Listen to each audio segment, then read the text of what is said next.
Good evening all of you. Last lecture में हमने start किया था P block elements. P block elements में मैंने आपको जनरल इंट्रोडक्शन दी थी। मैंने आपको पी ब्लॉक एलिमेंट्स की डेफिनेशन दी थी।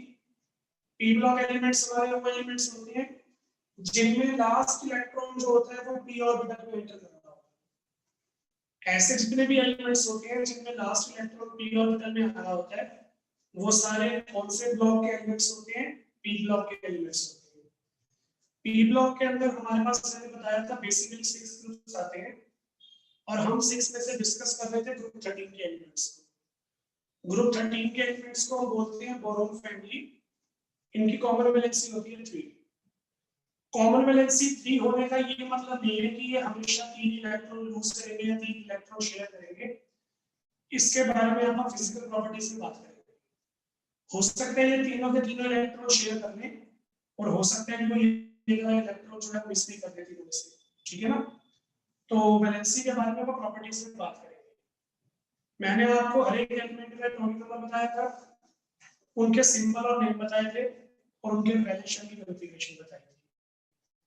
आज हम डिस्कस करेंगे ग्रुप 13 एलिमेंट्स की एटॉमिक एंड फिजिकल प्रॉपर्टीज। ठीक है?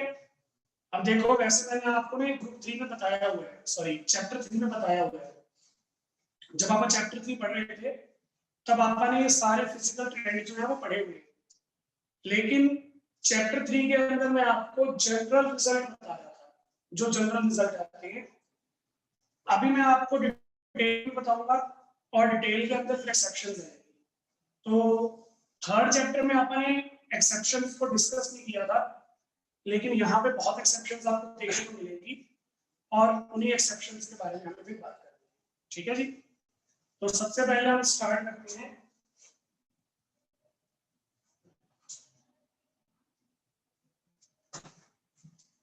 हेडिंग है हमारी एटॉमिक एंड फिजिकल प्रॉपर्टीज। किसकी एटॉमिक और फिजिकल प्रॉपर्टीज? ग्रुप 13 एलिमेंट्स की एटॉमिक एंड फिजिकल प्रॉपर्टीज। इसमें हमारे पास जो सबसे पहले आएगी प्रॉपर्टी वो कौन सी है? Atomic and ionic radius. ठीक है? अब मैं आपको पहले एक चीज बता देता हूँ। जैसे आप ग्रुप 1 और ग्रुप 2 पढ़ रहे थे लास्ट चैप्टर एस ब्लॉक, उनमें आप क्या कर रहे थे? जब भी कोई प्रॉपर्टी कंपेयर वगैरह करते थे तो खुद के साथ तो कंपेयर करेंगे, दूसरों के साथ भी कंपेयर कर रहे थे। ऐसा इसलिए कर रहे थे क्योंकि उनमें कोई एक्सेप्शन ही नहीं है। तो फिर क्या करेंगे? थोड़ा सा मटेरियल बढ़ाने के लिए हम साथ वालों से भी कंपेयर कर लेते थे और खुद से भी कंपेयर कर लेते थे। भाई दो रिजल्ट लिखेंगे, नंबर थोड़े ज्यादा मिल जाएंगे। यहाँ पे ऐसा नहीं करेंगे क्योंकि खुद के अंदर एक्सेप्शन इतनी है कि साथ वाले पढ़ने की जरूरत नहीं है।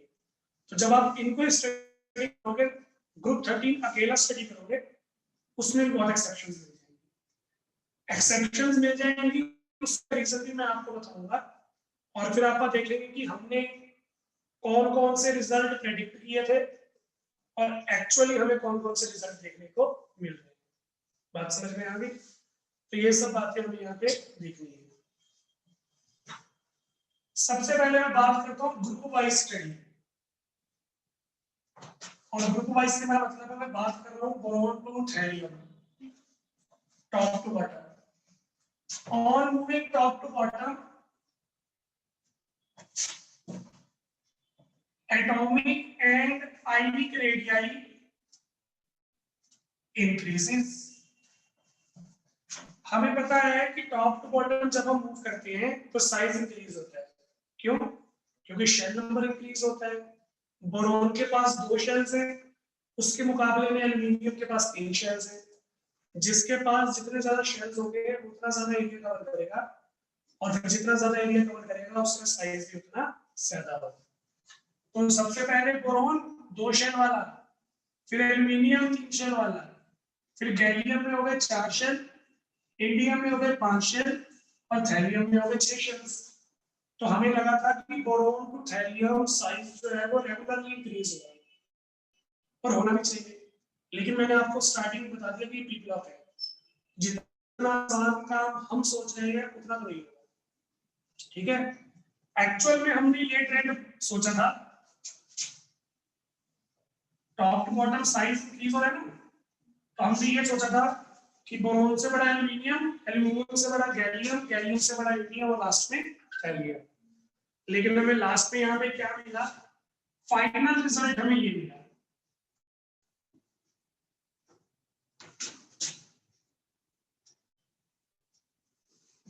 एक्चुअल में गैलियम का साइज एल्यूमिनियम से बड़ा होना चाहिए था,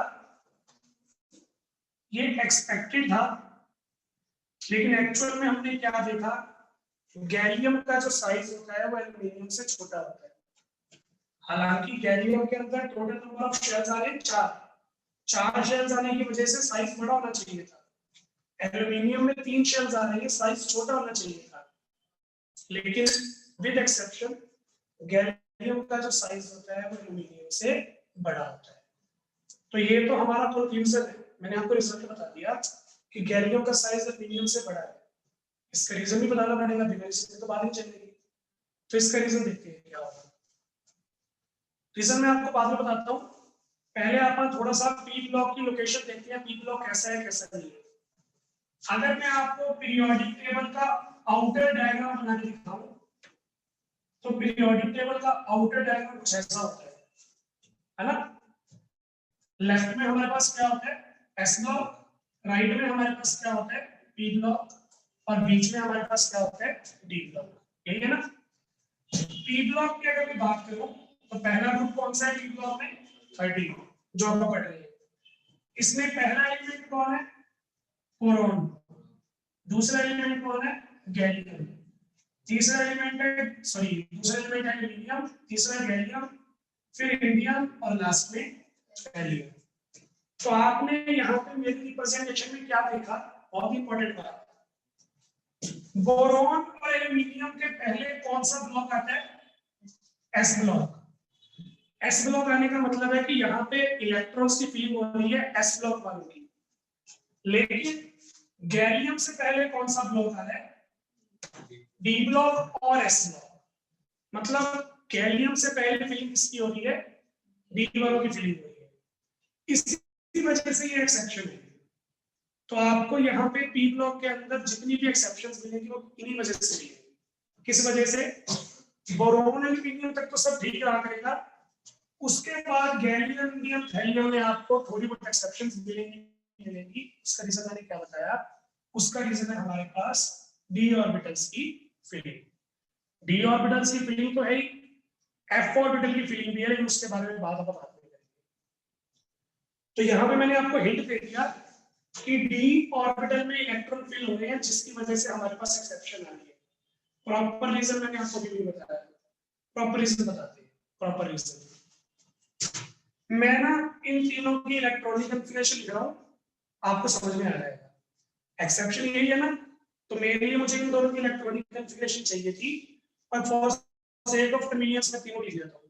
इन दोनों की जरूरत नहीं क्योंकि रेगुलर ट्रेंड में है, ठीक है। बोरॉन की कॉन्फ़िगरेशन क्या थी, 2s2 2p1, एल्यूमिनियम की 3s2 3p1 और गैलियम की 4s2 4p1, लेकिन इससे पहले 3d भी फिल हो रहा है, तो 3d है।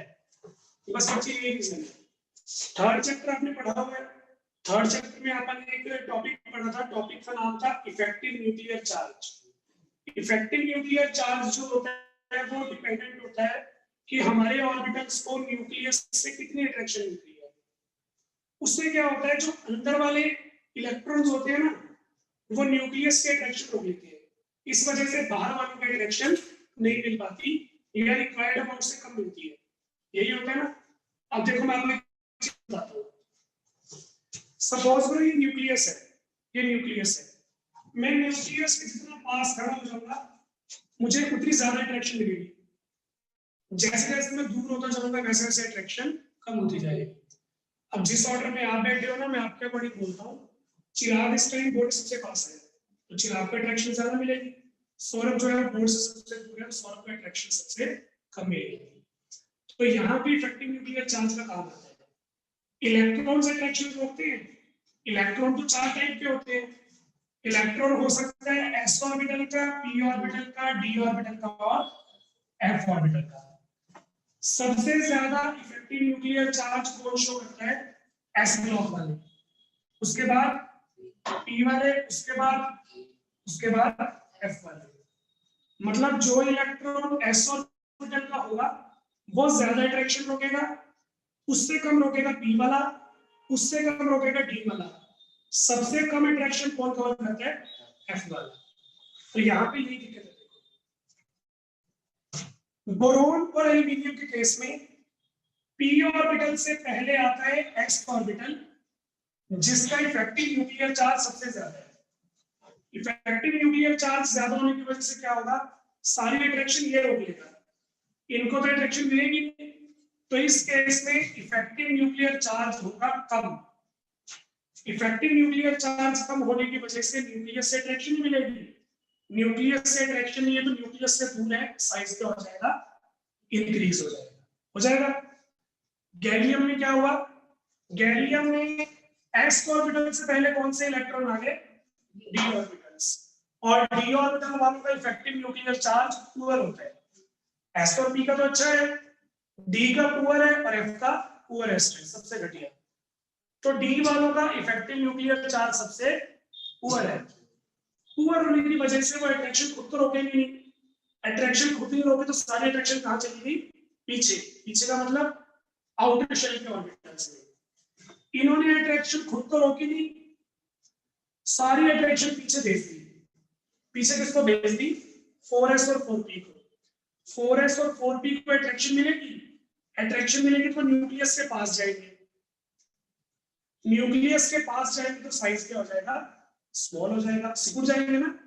जब हमारे पास 4s और 4p वाले इलेक्ट्रॉन्स पे अट्रैक्शन ज्यादा मिलेगी, सपोज में न्यूक्लियस है, तो वो न्यूक्लियस के पास आएंगे, और न्यूक्लियस के पास आएंगे ड्यू टू अट्रैक्शन, तो साइज क्या हो जाएगा? डिक्रीज हो जाएगा। दैट्स व्हाई गैलियम का साइज जो है वो एल्यूमिनियम से छोटा आता है। तो मैंने इतनी बड़ी एक्सप्लेनेशन दे दी, 40% की आपको समझ में आई है, मुझे ये भी पता है, लेकिन इसको मैं 100% समझाने के लिए क्या करूंगा? एक लाइन लिखूंगा। तो वो लाइन देखो, गैलियम है smaller atomic radii than aluminium due to poor shading of 3D electrons. 3D electron क्या कर रहे हैं? पुअर शेडिंग इफेक्ट शो कर रहे हैं। अट्रैक्शन खुद तो रोक नहीं रहे, सारी अट्रैक्शन पीछे देख रहे हैं। Therefore, valence shell orbitals are tightly held in gallium, and hence atomic or ionic radii decreases. Atomic और आयनिक रेडियाई डिक्रीज हो जाएगा। तो ये हमारे पास हमारी एक्सेप्शन का रीजन है, ठीक है ना। मैंने कम से कम भी 10 मिनट लगाई समझाने में। जितना भी मैंने 10 मिनट में बोला ना, आप वो सारा लिख के आओगे तभी आपको नंबर मिल सकते हैं। ये 4 लाइन लिखोगे तो भी नंबर मिल जाएंगे। तो मतलब इतना जो मैंने बोला ना, उसका कंक्लूजन ये है। तो कंक्लूजन मैटर करता है, ये जरूरी बात है। तो एक्चुअल में तो हमने ये ऑर्डर सोचा था, ये गलत है। एक्चुअल वाला ये ऑर्डर है, ये सही है। तो इस ऑर्डर को याद रखिए, इसी वजह से हम पढ़ते हैं। अब पेपर में आपसे कोई भी पूछेगा कि बोरोन से बड़ा क्यों होता है एल्यूमिनियम, ये तो कॉमन है, होता ही है। इंडियम से बड़ा क्यों है, ये तो होता ही है। पेपर में एक्सेप्शंस आती है, भाई ये तो कॉमन बात है, मुझे ये समझाओ, ये बात कॉमन है, गैलियम का साइज तो बड़ा होना चाहिए, गैलियम का छोटा क्यों है? That is the exception. Paper में एक्सेप्शन, तो ये चीज पूछी जाती है, इंपॉर्टेंट हो जाती है उसी वजह से। जिस प्रॉपर्टी में एक्सेप्शन मिलती है, मुझे कहने की जरूरत ही नहीं है, आप अपने आप इसके ऊपर क्या करोगे? इंपॉर्टेंट लिख दिया। पहली प्रॉपर्टी थी एटॉमिक और आयनिक रेडियाई की। किसी ने कुछ पूछना है तो पूछ सकते हो, नहीं तो यस सर। पूछना है कुछ? हाँ जी चिराग जी, ठीक है।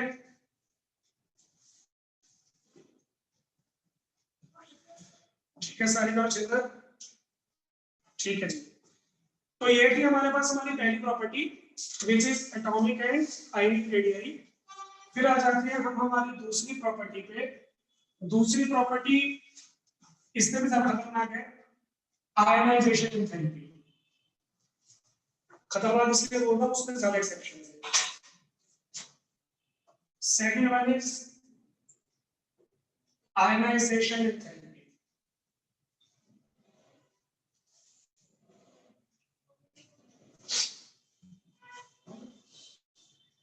आयनाइजेशन एंथैल्पी क्या होती है? The energy required to remove an electron from the valence shell of a atom present in the atom होना चाहिए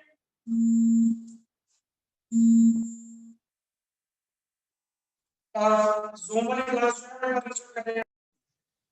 हाँ जी, तो आयनाइजेशन एंथैल्पी में क्या बता रहा था, एटम होना चाहिए, गैस स्टेट पे होना चाहिए, आपने उसका इलेक्ट्रॉन रिमूव करना है एनर्जी देके, तो जो भी हमारा एटम एनर्जी डिमांड करेगा इलेक्ट्रॉन को रिमूव करवाने के लिए, उस एनर्जी को हम आयनाइजेशन एंथैल्पी कहते हैं।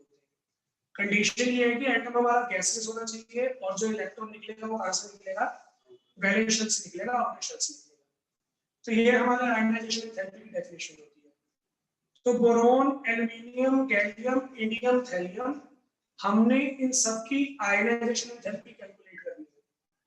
आयनाइजेशन एंथैल्पी किस पे डिपेंडेंट होती है? दो फैक्टर्स पे। पहला होता है साइज, दूसरा होता है इफेक्टिव न्यूक्लियर चार्ज। पहले मैं जनरल बात करता हूँ। हमें क्या लगा था कि टॉप टू बॉटम साइज जो है वो इंक्रीज होगा, साइज इंक्रीज होने की वजह से इफेक्टिव न्यूक्लियर चार्ज डिक्रीज होगा, इससे इलेक्ट्रॉन लूजली हेड हो जाएंगे। तो आप अगर इलेक्ट्रॉन्स को थोड़ी सी एनर्जी दोगे ना, तो इलेक्ट्रॉन जो है वो रिमूव हो जाएंगे। मतलब top to bottom effective nuclear charge decrease होता है, इस वजह से आयनाइजेशन एंथैल्पी भी डिक्रीज होती है। तो हमने ये सोचा था बोरोन का साइज सबसे छोटा, उसकी आयनाइजेशन एंथैल्पी सबसे ज्यादा, followed by aluminium, gallium, indium और थैलियम। ये बड़ा सिंपल सा ट्रेंड है, रेगुलर ट्रेंड जो हमने सोचा था, और जो सोचा हुआ वो आई नहीं। एक्चुअल में क्या आ रहा है देखो, लिखना मत अगर लिख रहे हो तो मैंने देख लेना। एक्चुअल में क्या मिलेगा, बोरॉन, यहां पे दिक्कत है आपको पता ही है, तो एल्यूमिनियम नहीं आया, कौन आ गया, गैलियम। उसके बाद सारी कहानी गलत हो गई, बोरॉन के बाद सीधा आता है थैलियम, जो सबसे लास्ट में है, जिसकी आयनाइजेशन एंथैल्पी सबसे कम होनी चाहिए, वो कौन से नंबर पे आ रही है, सेकंड नंबर पे आ रही है। इसके बाद आएगा गैलियम, फिर आएगा एल्यूमिनियम और फिर आता है इंडियम। सारा पहले वाले केस में एक एक्सेप्शन थी, अब यहाँ पे दो एक्सेप्शंस हैं।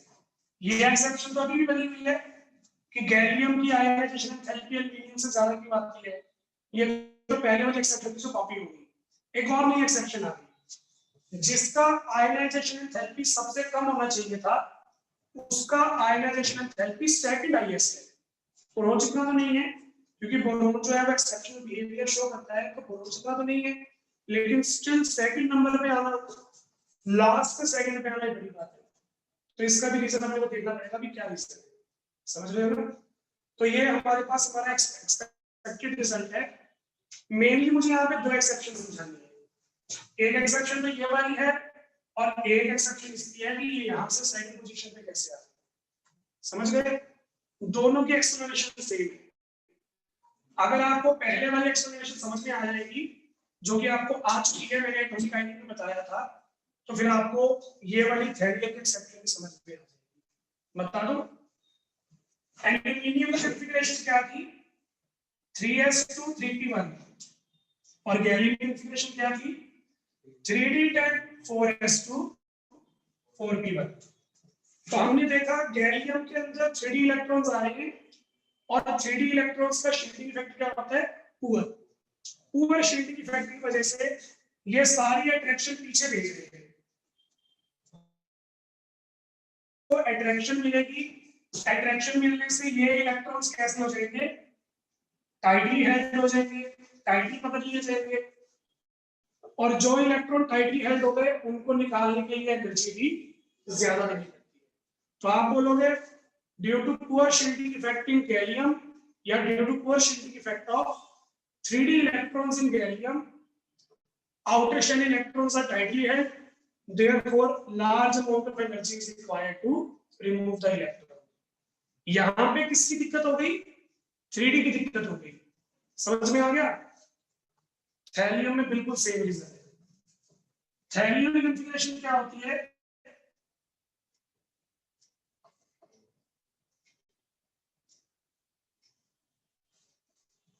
आई होप आपको रीजन समझ में आ गया होगा। थैलियम में पुअर शील्डिंग शो करने वाले दो कॉन्फ़िगरेशंस हैं। तो यहां पे तो पुअर शील्डिंग इफेक्ट था, यहां पे पुअर शील्डिंग इफेक्ट है। 24 इलेक्ट्रॉन्स, 14 ये रहे 10 ये रहे, 24 इलेक्ट्रॉन्स की अट्रैक्शन कहां चली गई, पीछे चली गई, क्योंकि इनका शील्डिंग इफेक्ट पुअर है। 24 इलेक्ट्रॉन्स की अट्रैक्शन खुद तो रोक नहीं पाए, सारी अट्रैक्शन कहां भेज दी, आउटर शेल में। यहां कितनी इलेक्ट्रॉन्स की अट्रैक्शन जा रही थी, 10 की, यहां कितनी जा रही है, 24 की। इतनी ज्यादा अट्रैक्शन चली गई जिससे इलेक्ट्रॉन बहुत ज्यादा टाइटली हेल्ड हो गए। कितने टाइटली हेल्ड हो गए कि इसकी ionization enthalpy indium, aluminium, gallium तीनों से ही ज्यादा है। समझ गए? ऊपर वाले में क्या रीजन है, due to poor shielding of 3d electrons. नीचे वाले में क्या रीजन आएगा, due to poor shielding of 5d as well as 4f electrons. यहां पे 24 इलेक्ट्रॉन्स की पुअर शील्डिंग है, इलेक्ट्रॉन बहुत ज्यादा टाइटली हेल्ड हो जाएगा। यहां पे 10 इलेक्ट्रॉन्स की पुअर शील्डिंग है। रीजन समझ में आया? अगर आपको रीजन हल्का हल्का समझ में आ गया, मैं एक्सप्लेनेशन लिखता हूं, आप देखना आपको उससे बढ़िया समझ में आ जाएगा। पहली एक्सेप्शन कि गैलियम की आयनाइजेशन एंथैल्पी जो है वो एल्यूमिनियम से ज्यादा क्यों होती है। इन gallium due to poor shielding of 3d electrons, valence electrons are tightly held by the nucleus, therefore large amount of energy is required to remove the electron, hence ionization enthalpy of gallium is higher than aluminium। सही है? Gallium के अंदर 3 electrons की poor shielding है, जिस वजह से उसके वैलेंस में इलेक्ट्रॉन टाइटली हेल्ड होते हैं। एल्यूमिनियम ऐसा कुछ नहीं है, तो इसलिए उसके इलेक्ट्रॉन लूजली हेल्ड रहती है, जिस वजह से उनकी आयनाइजेशन एंथैल्पी कम आती है और गैलियम की ज्यादा आती है। पहली एक्सप्लेनेशन हो गई, इसको लिखो फटाफट, फिर दूसरी लिखवाएंगे।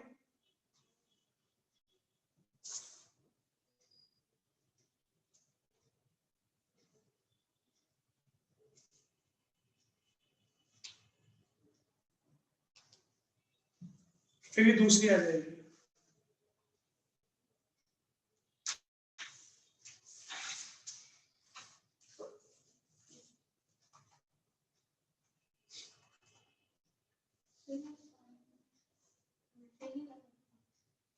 ये वाले,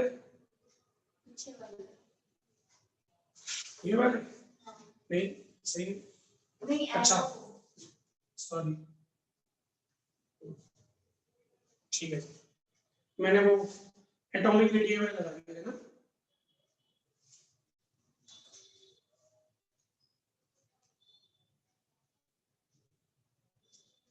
हाँ जी, सेकंड एक्सेप्शन में क्या बोलेंगे, थैलियम के अंदर कौन कौन सी इलेक्ट्रॉन्स की पुअर शील्डिंग है, डी वालों की भी और एफ वालों की भी।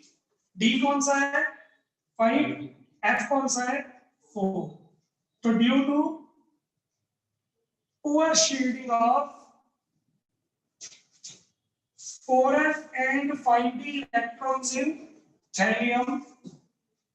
The electrons are strongly attracted. Right, समझ में आ रही है?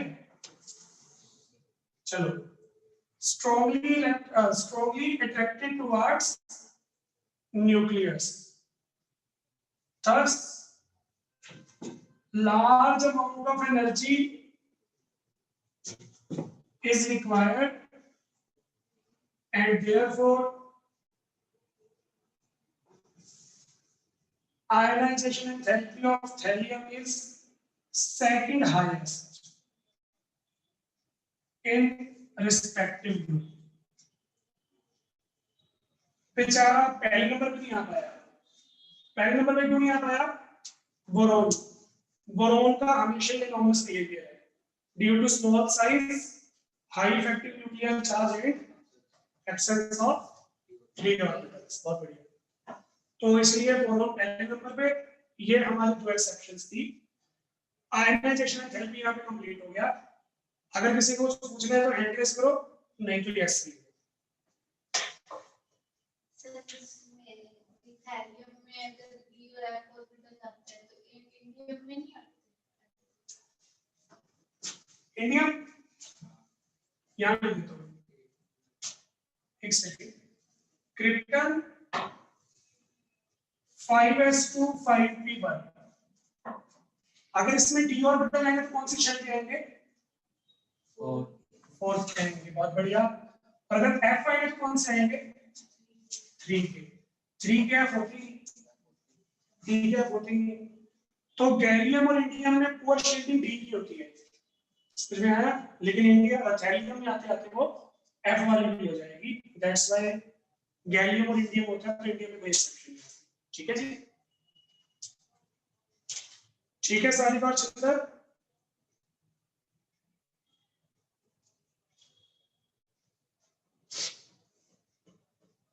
ठीक है जी सृष्टि। तो ये थी हमारी दो प्रॉपर्टीज, आयनाइजेशन एंथैल्पी की और एटॉमिक आयनिक रेडियस की। कल मैं आपको बताऊंगा ऑक्सीडेशन स्टेट की प्रॉपर्टी। जो मैंने बोला था ना, वैलेंसी 3 है और 3 वैलेंसी फिक्स नहीं है, तो ये आप देखोगे। बोरोन और एल्यूमिनियम एक ही वैलेंसी शो करते हैं, दैट इज 3। लेकिन जो नीचे वाले हैं गैलियम, इंडियम और थैलियम, वो 3 वैलेंसी भी शो करते हैं और 1 वैलेंसी भी शो करते हैं। तो इसका रीजन हम पढ़ेंगे। इनर्ट पेयर इफेक्ट 99% पेपर में आता है। इनर्ट पेयर इफेक्ट कल डिस्कस करेंगे। बस को लास्ट एक्सेप्शन है, उसके बाद में बड़ी एक्सेप्शन। ठीक है, चलिए।